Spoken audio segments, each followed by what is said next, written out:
Welcome to Man Does Tech, where I solve the problems you didn't even know you had.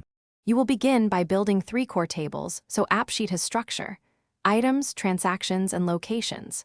Create item ID as a unique key and add QTY and reorder point to items. Use ref columns to link location ID and transactions.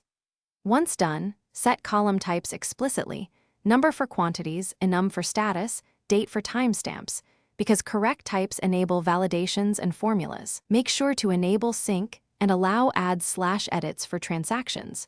This starts live inventory capture. Now implement logic that updates inventory automatically. Create actions to increase, decrease, and transfer quantities.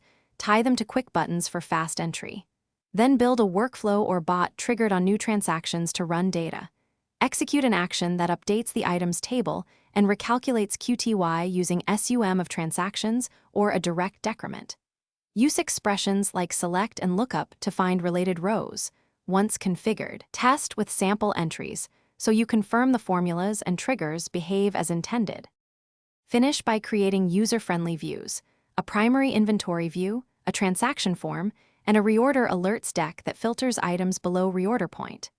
Add validations so QTY cannot go below 0 and show warnings when stock nears reorder. This prevents bad data. Once live, test edge cases like simultaneous edits.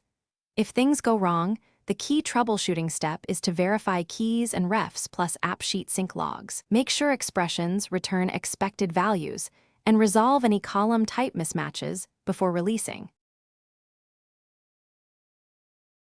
Thanks for watching. If you found this helpful, don't forget to like and subscribe.